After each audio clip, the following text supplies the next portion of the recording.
What are you, new? Let's give it up for Graham one more time, guys. Let's give a big round of applause.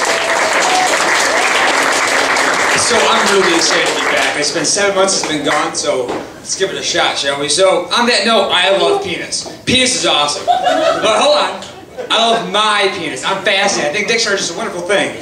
You know, like when you first discover your first bone and everything, all guys just like chasing their little brother around and everything, getting all freaked out. So that's a good time. No, but I guarantee every single guy here is at least, if you get out of the shower and you look at yourself in the mirror, you look at your muscles, and then you rip off their towel and you look down at your man meat and you're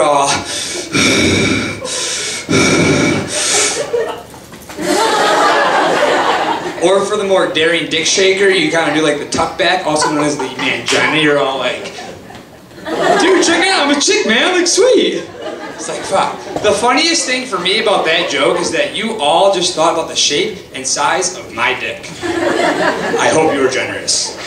So, terrible segue, ready, go. Oral sex, that's fun.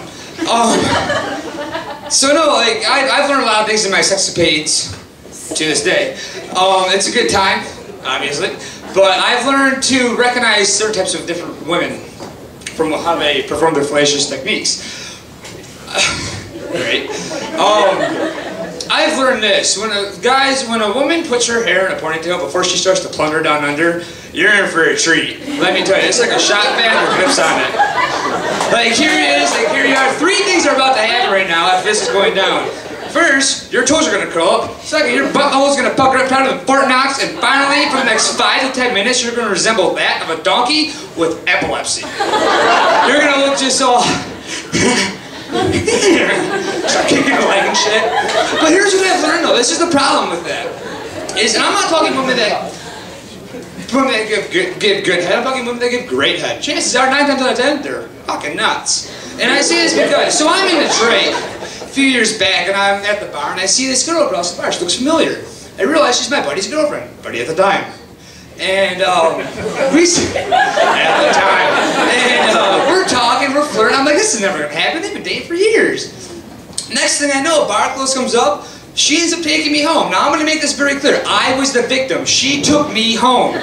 We just went back to my house. So we're getting all hot and bothered. Clothes were coming off. You know, I service her. She's about to service me. And all of a sudden, before that, she says, "Hold on." Puts her hair in a ponytail and tightens it up. She knows what she's doing. And she goes down, next thing I know, toes, butthole, and just and I'm like, alright, but I felt kind of bad, because at the time it was my buddy's girlfriend. So I'm like, alright, you know, I sent her on her way, and wake up the next morning, like, okay, never doing that again. Later that night, did it again. And so we're at the bar, same thing happens. She takes me back to my place, I had no say in the matter, and this time, get it in. We started messing around and everything, and after we finish, I say to her, I go, just break up with her. You know, simple as that. She goes, I love him, I care about him. I'm like, alright, then why do you cheat on him? Like, are you sure? Because, well, she looks at me and she gives me a big old passionate kiss. And she goes, Alex, because I'm fucked in the head.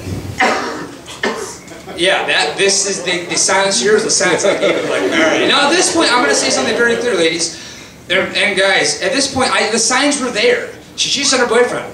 She puts her hair in a ponytail. She's crazy, but not just the fact that, like, okay, every guy says, oh, girls are crazy. No, she recognized she's nuts. She's admitted she's nuts, and she says to a perfect fucking stranger that she's basically cooped for fucking Cocoa Puffs. So I'm like, all right. So I probably should have at this point, you know, shoot her on her way and not talk to her again. But she's like, hey, I'll see you tomorrow. And yes, you will. Saddle up, partner. This rodeo's fixing to kick off. So the next day, I get a text from her. She's like, hey, sailor boy. I don't know why she called me sailor boy, but I just kind of went with it. You know, I'm about to get laid. It's a good time. And ladies, I'm going to make something very clear. If a guy thinks he's about to have sex, we're going to go for it. Our lives could be hanging in the balance. It could be Final Jeopardy. And we're going to say, but fuck it. Just to be clear, I did not butt fuck her. Okay, that's a different story, different time. But so I go over.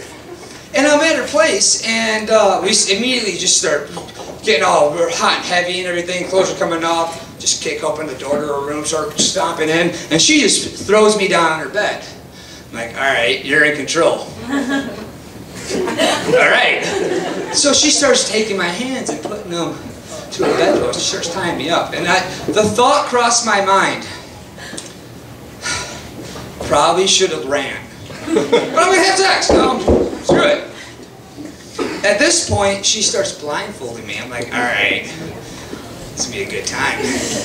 And then next thing I know, you know, she starts kissing my body, she's moving down, and she stops. And a minute goes by where I'm just like, what the hell's going on? Then I hear her come back. She left the room and came back. She takes off the blindfold. I'm going to say this, folks. I had the most terrifying scene in front of me ever. I look at this beautiful topless woman. She's wearing a 3-foot strap on. She's got a bottle of lube in one hand and a whip in the other. And she just says to me with the most seductive voice, "So you want to play a game?" Cracks the fucking mouth. I'm like, okay, here we go. Just like, all right, what's gonna happen here? Now at this point, like I said, I probably should have just begged, pleaded, and everything, but I'm gonna have sex, so I'm gonna go for it. So here I am, just. What'd you have in mind? No, I'm not going to say exactly what continued for the rest of that night. I'm just going to leave you guys with this. The next morning I woke up with 2 dislocated shoulders and a broken headboard. Alright, thank you for your time, guys. It's been great. I hope you enjoy the show.